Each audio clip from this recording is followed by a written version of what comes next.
Hi, I'm Dr. Allison Stephens, and this is your bonus module. We're going to talk about how to run as a diverse candidate. And by that, I mean women, people of color, individuals with disabilities. So anything that, if you would consider yourself to be a diverse candidate, this is for you, just some additional tips. So, first off, one of the key things to being a diverse candidate is there's like this tendency to want to mask yourself and to almost like cosplay what you think a candidate should look like. So when I was younger, running for office, I had two small children. I was an everyday person. And I can remember people telling me, oh, I needed to wear the pantsuit. I needed to, do things a certain way. You can't do your hair that way. You can't have your children with you. And actually, that was the opposite, right? Like, that's what made me me, and that's what made people wanna vote for me, was the fact that I was a lot like them. I was a young working mother, and I resembled, them, and that is exactly what happens in campaigns, is oftentimes people are looking for themselves and looking for somebody who actually does represent them, because after all, that is the idea of running for office, right? You are a representative of the people that you are serving. So, my first advice would be to take the mask off. Um, don't worry about that. Focus in on who you are and how that makes you relatable and able to connect to the people that you want to serve. Your voice and your perspective are your greatest assets. So you want to really embrace the unique qualities that you bring.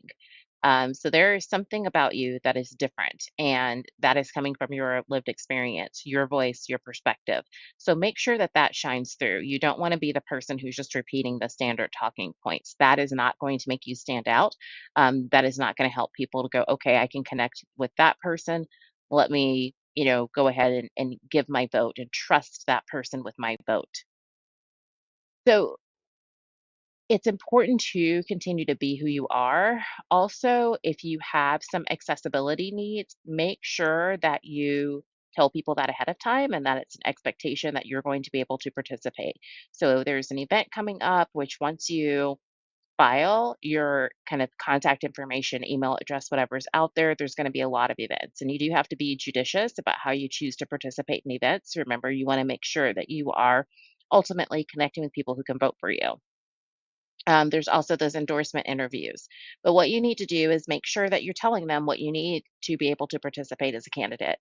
But if you see these three individuals, it could be that someone is just looking for someone that represents them. And so it's important to have that accessibility piece, but remembering it's also important for you to be you, because it is that representation that really connects with the voters. And while this isn't necessarily an issue of diversity, it is really important because we tend to have people in office who all represent the same socioeconomic class. And that's because it takes money to run for office. And a lot of people don't realize that being in office, you don't earn money. So, one of the things I do want to talk about is attire.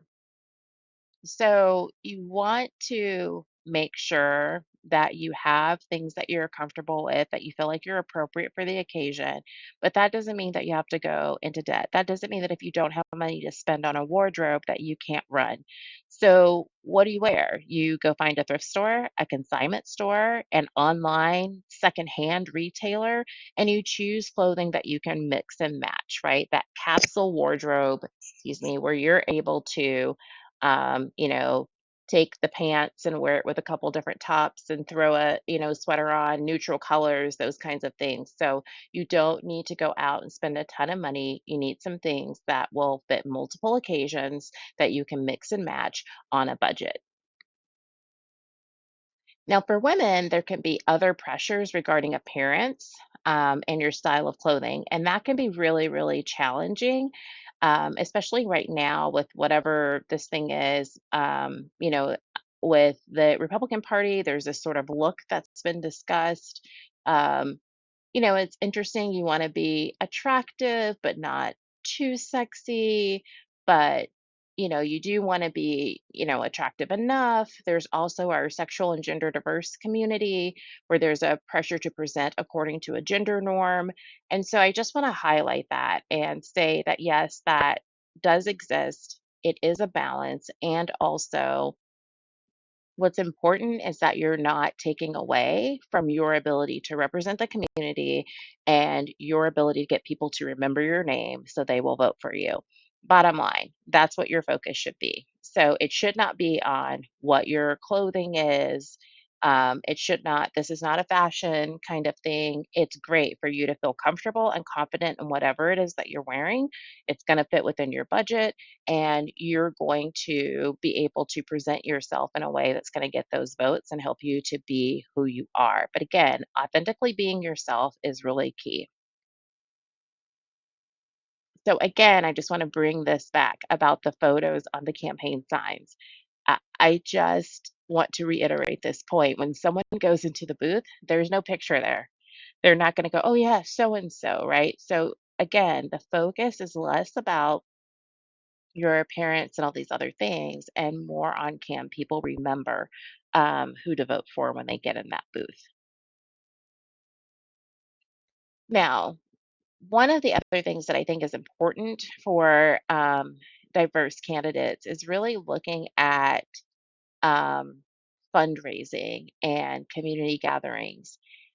When you are presenting as a diverse candidate, you need to make sure not only what we talked about before, that the events and things that you go to are accessible to you, but also that anything that you do is accessible to your full community. Is your full community welcome to the events that you decide to put on?